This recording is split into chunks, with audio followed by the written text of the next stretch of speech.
Olá pessoal, Gilberto do Clique Habitação. O tema do nosso vídeo de hoje é a construção individual. Vamos lá? Construção individual é aquela modalidade onde o cliente pode contratar um financiamento para construir o imóvel do jeito que ele gosta, que ele quer. Para isso tem vários aspectos a serem respeitados, a gente vai procurar passar informações e dicas importantes para vocês. Para isso, nós preparamos uma apresentação, eu vou compartilhar. Para começar a conversa, nós vamos falar sobre as modalidades de financiamento que existem no mercado. O foco do nosso vídeo é o financiamento na Caixa, que detém a grande maioria dos financiamentos nessa modalidade. Então, você pode fazer a aquisição de terreno e construção, quando você não tem o terreno, a construção em terreno próprio e reforma ou ampliação do imóvel. O prazo de construção vai depender, algumas condições, da modalidade de crédito que você vai fazer. Se for no SBPE, com recurso de poupança, o prazo pode ser de 2 a 24 meses. Existe a possibilidade de você antecipar parcelas. Nesse caso, o prazo é de 3 a 24 meses. Já para o financiamento de recursos do FGTS, tem os programas Casa Verde e Amarela e Procotista. O prazo é de 2 a 24 meses, podendo ser prorrogado até a metade do prazo de construção originalmente contratado. Nesse caso, não tem possibilidade de antecipar parcela. Que o somatório do prazo de obra, amortização e a idade do proponente não pode ser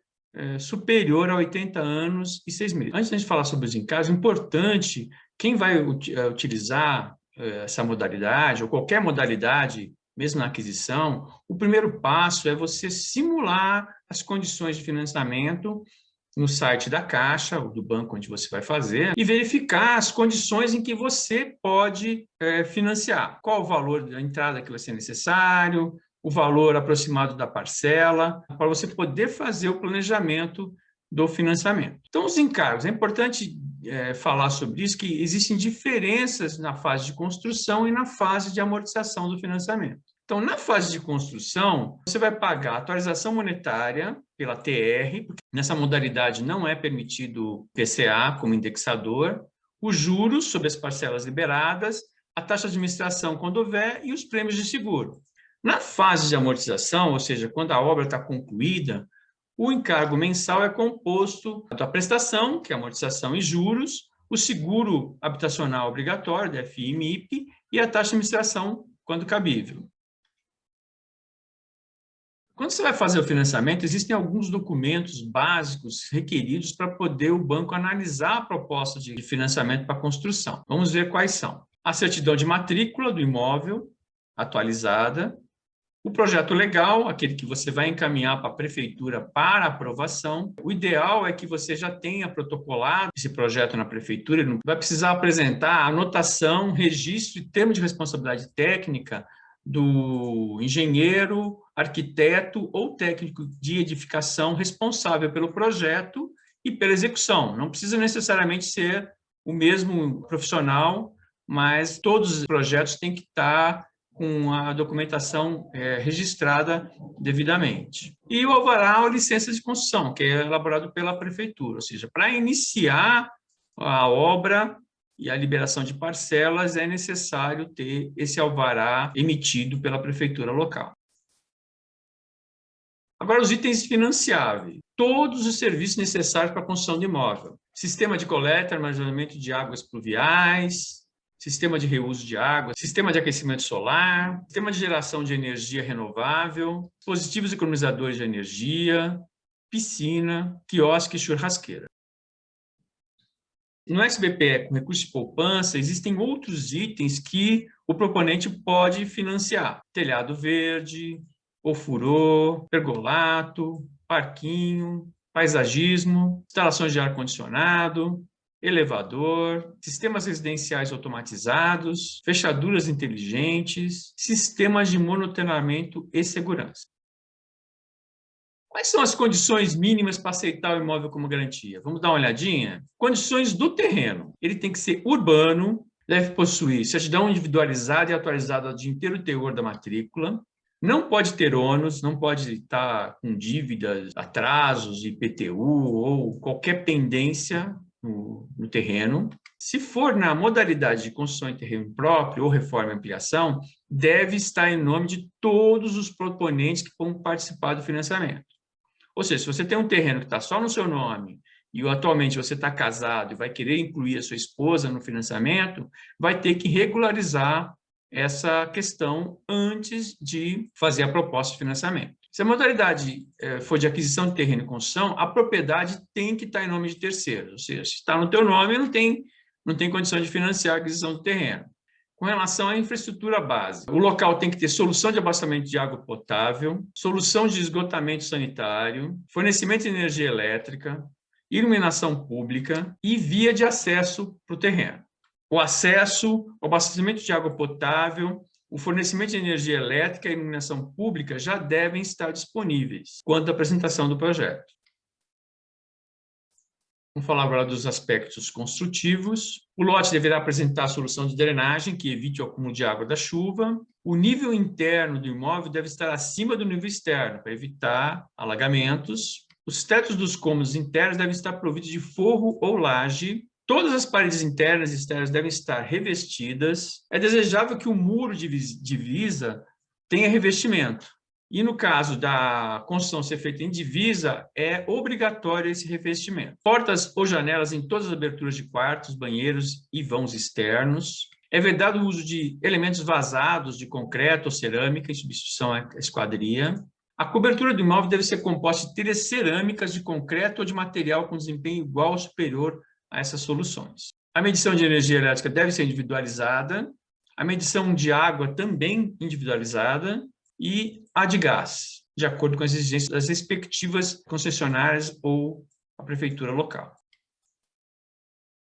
Vamos falar um pouco sobre a proposta de construção individual, PCI. O PCI nada mais é do que uma planilha que a Caixa fornece, que o responsável técnico pela obra vai preencher com todo o detalhamento do projeto. Então, na parte inicial são preenchidos os dados da edificação do proponente, do responsável técnico, pelo projeto e pela execução da obra. Contém informações básicas do projeto, área construída, área do terreno, valor do terreno, tipologia do imóvel que pretende se construir. Coisa importante é o sistema construtivo, que tem essas opções. Quando o cliente vai fazer uma opção diferenciada que não está aí, ele deve informar um campo específico o tipo de sistema e ser inovador ou convencional. A Caixa aceita sistemas construtivos inovadores, eles devem ter possibilidade TEC válido homologado pelo SINAT ou pelo PBQPH, que é uma certificação de qualidade do sistema construtivo inovador.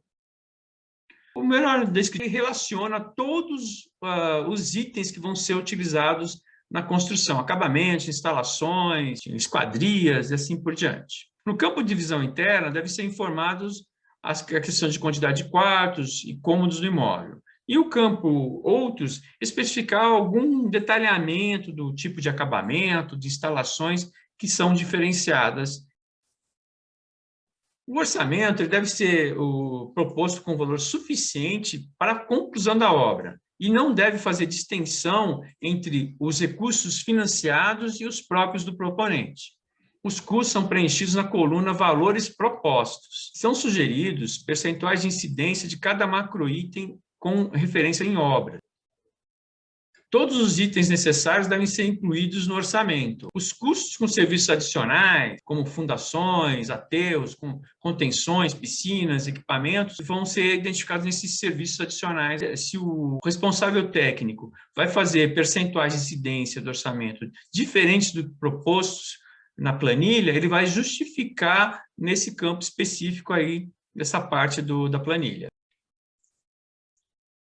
O cronograma da obra deve representar a proposta de evolução da obra, observando o prazo máximo de 24 meses e que, no percentual da última parcela, o mínimo é de 5%. Nós temos aí um exemplo de um projeto de 9 meses, em que tem obras pré-executadas e tem um percentual de 7% da última etapa. A gente ressalta sempre que é importante considerar a possibilidade de eventualidades e imprevistos nesse planejamento do cronograma, e se a obra já foi iniciada, informar o percentual de obras executadas na primeira linha do cronograma, escrever no campo próprio das obras já executadas.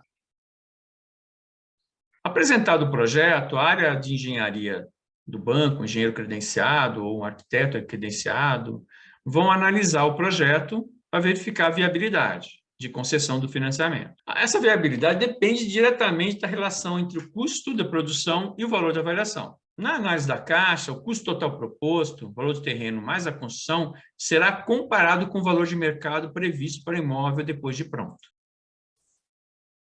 À medida que o cronograma é cumprido com a execução de obras, o cliente pode solicitar a liberação de parcela e, após cumpridos os pré-requisitos, ou seja, com a vistoria, os recursos são disponibilizados na conta sob forma de reembolso. Normalmente, o proponente primeiro usa os recursos próprios e depois ele é reembolsado. Ou seja, então é importante no planejamento você deixar uma reserva financeira para essas primeiras etapas da construção. Exceto na modalidade reforma e ampliação, e se a proposta for feita no SBPE, o cliente pode fazer a opção por antecipar parcelas. No caso, ele pode antecipar as 2 primeiras parcelas, independentemente da opção ou não pela antecipação, a última parcela é reembolsada quando do cumprimento das exigências e a averbação da construção na matrícula do imóvel. Se o proponente for utilizar o FGTS na entrada, não vai poder ser feita a antecipação de parcelas. O acompanhamento de obras é prever vistorias periódicas para verificação da aplicação dos recursos e o cumprimento do cronograma, ou seja, periodicamente vai um profissional credenciado pelo banco para vistoriar a obra e liberar os recursos das etapas já concluídas. O ideal é que o responsável técnico pela execução da obra deverá estar disponível para acompanhar essas vistorias. E que a gente sempre ressalta que, para evitar custos, problemas, é importante cumprir o cronograma, porque o engenheiro vai na data marcada e, se não tiver a obra pronta, vai precisar uma nova vistoria em que há custo para o comprador. Então, é importante ele cumprir essas etapas. Aqui é onde você pode encontrar o Clique Habitação. Bom, pessoal, nós procuramos passar as linhas básicas dessa linha de crédito.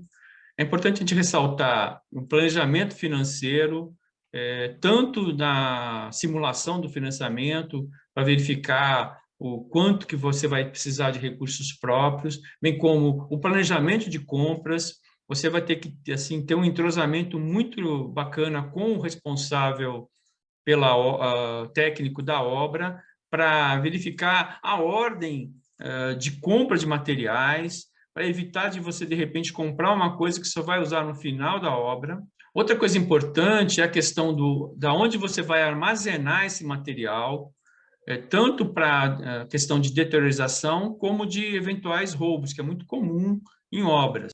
Outra coisa importante, que assim, a gente tem que ressaltar, é que a compra do material não libera a parcela. O que o responsável técnico da Caixa ou do banco vai analisar é a obra pronta, obra executada. Então, não adianta você ter o material e não ter a obra pronta. Bom, pessoal, é isso aí. Nós passamos linhas gerais dessa linha de crédito. Espero que vocês tenham gostado do vídeo. Se faltou alguma coisa, faça seu comentário, compartilhe com os amigos. Estamos à disposição para responder eventuais questionamentos. Um abraço, pessoal. Até a próxima.